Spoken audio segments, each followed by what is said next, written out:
If presence is already here, why do human beings spend their lives searching for it? This question exposes a quiet paradox at the center of modern spiritual and psychological thinking. Presence is commonly treated as a special state, something to be achieved through effort, discipline, training, or rare experience. Searching is often equated with seriousness and sincerity, while not searching is mistaken for laziness or complacency. Yet this assumption contains a contradiction. The very act of searching implies that presence is absent, and in practice, searching for presence frequently produces the opposite of what is intended: increased distraction, restlessness, and dissatisfaction. The more intensely one tries to become present, the more attention is pulled away from what is already occurring. This forces a deeper question. Is presence something that must be attained? Or is it something that is obscured by the act of seeking itself? According to Ibn Arabi, true presence requires no search. Presence is not a destination. It is the ground from which all searching arises. Modern life is structured around continual seeking. Many people experience chronic restlessness, dissatisfaction, and a persistent sense of incompleteness. Fulfillment is pursued through goals, achievements, experiences, and constant self-improvement. The underlying assumption is that something essential is missing and must be acquired. From a scientific perspective, this pattern is reinforced by dopaminergic motivation loops. Dopamine is driven more by anticipation than by arrival, which means the act of seeking is neurologically rewarding even when satisfaction is short-lived. Attention fragmentation further intensifies this condition by orienting the mind constantly toward future outcomes rather than present experience. Hedonic adaptation ensures that even when goals are reached, satisfaction quickly normalizes, renewing the sense of lack.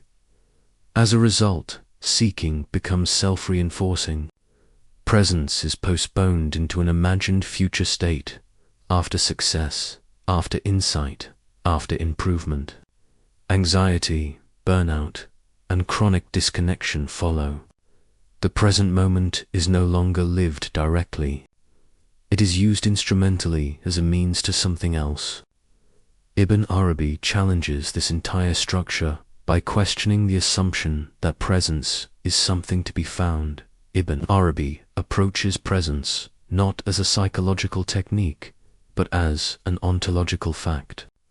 His work is concerned with being, awareness, and immediacy, the basic conditions under which anything appears at all. He is not interested in emotional spirituality or peak states, but in the structure of existence itself.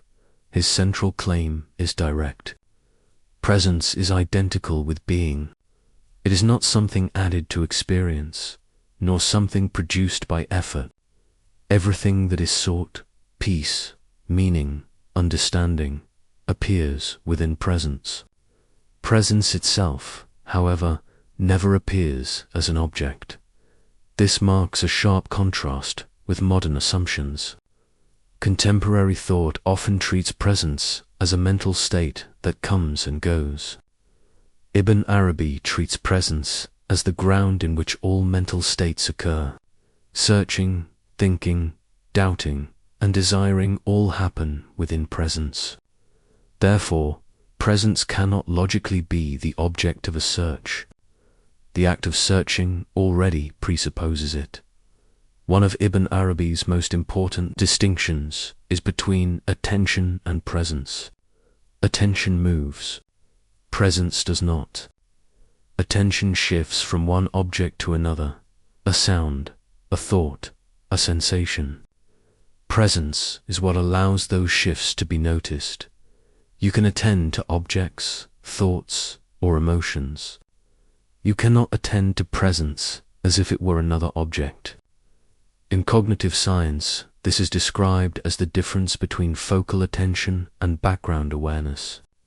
Awareness functions as a field. Attention operates like a spotlight within that field. Neuroscience supports this distinction. While perceptual contents change rapidly, the capacity for awareness remains stable. Sounds arise and fade. Thoughts appear and disappear. Emotions fluctuate. Yet the awareness of these changes remains continuous. A simple example illustrates this clearly. Throughout the day, experiences change constantly, but the fact that they are experienced does not. Presence is what allows attention to move. Searching for presence mistakes the movement of attention for the absence of presence.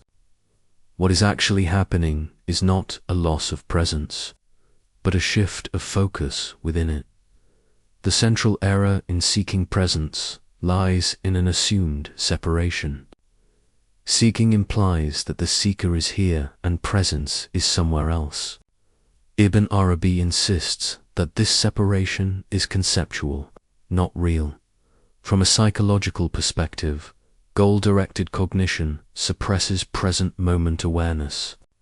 When the mind is oriented toward a future outcome, sensory immediacy is reduced. The brain prioritizes prediction and planning over direct perception. This creates a paradoxical effect. Searching for calm often produces tension. Searching for presence produces distraction. The effort to arrive somewhere else pulls attention away from what is already occurring. The key takeaway is structural rather than motivational. The act of searching introduces the very absence it attempts to resolve. Presence is not missing. It is overlooked.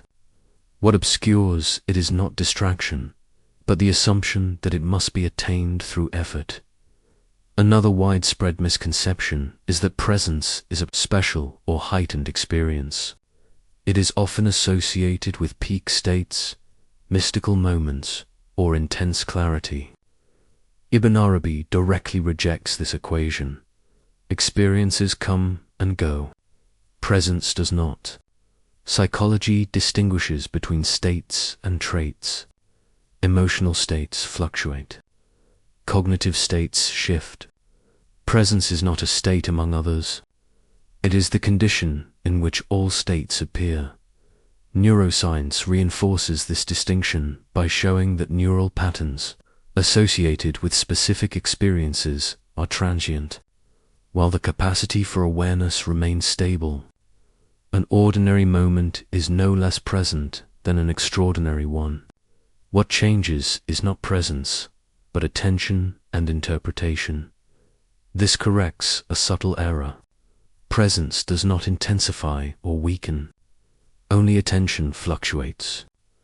When presence is treated as an experience to be produced, it is confused with the contents of experience. Ibn Arabi's insight restores clarity. Presence is constant, regardless of what appears within it. People frequently report that they have lost presence. Ibn Arabi's response is unambiguous. What is lost is attention, not presence. Presence cannot be lost because it is the condition of every experience, including distraction. Cognitive science describes this through the distinction between mind-wandering and awareness. During mind-wandering, attention shifts away from immediate stimuli. Awareness, however, remains. Distraction occurs in presence, not outside it. A simple analogy clarifies this.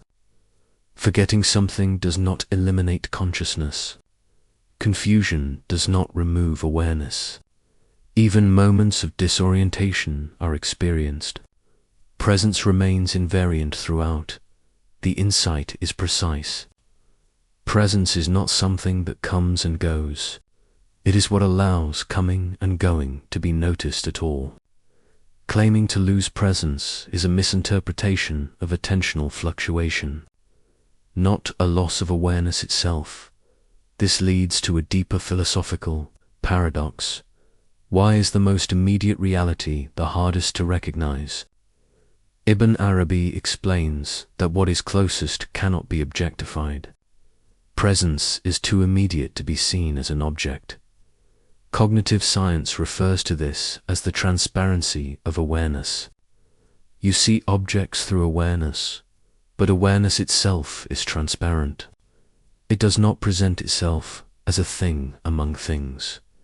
Logically, this resolves the paradox. Objects appear to presence. Presence does not appear as an object. Recognition, therefore, does not involve acquiring something new. It involves noticing what was never absent. Presence requires recognition, not acquisition. The difficulty lies not in its distance, but in its immediacy. When translated into modern terms, this insight has practical consequences. The shift is from effortful seeking to attentional clarity. Instead of trying to become present, notice what is already aware. Psychologically, this reduces anxiety and improves emotional regulation. When presence is not treated as a goal, striving diminishes. Neuroscience suggests reduced dominance of the default mode network, associated with self-referential rumination, and increased attentional stability. Practically, this applies to stress management, decision-making, and interpersonal presence. Actions become more precise when they are not driven by the assumption of lack. Interactions become clearer when attention is not divided by internal searching. The guiding rule is simple but exacting. Stop asking where presence is. Notice what is already aware. Presence is accessed not through additional effort, but by stopping unnecessary effort. The central thesis can now be stated clearly. Presence does not need to be searched for. Ibn Arabi's contribution lies in identifying presence as ontological ground, recognizing searching as a conceptual error, and locating awareness prior to effort. When searching ends, presence is revealed as already complete. Nothing new is acquired. Nothing is added. What changes is understanding, not reality. What requires a search is never presence. Presence is what makes searching possible.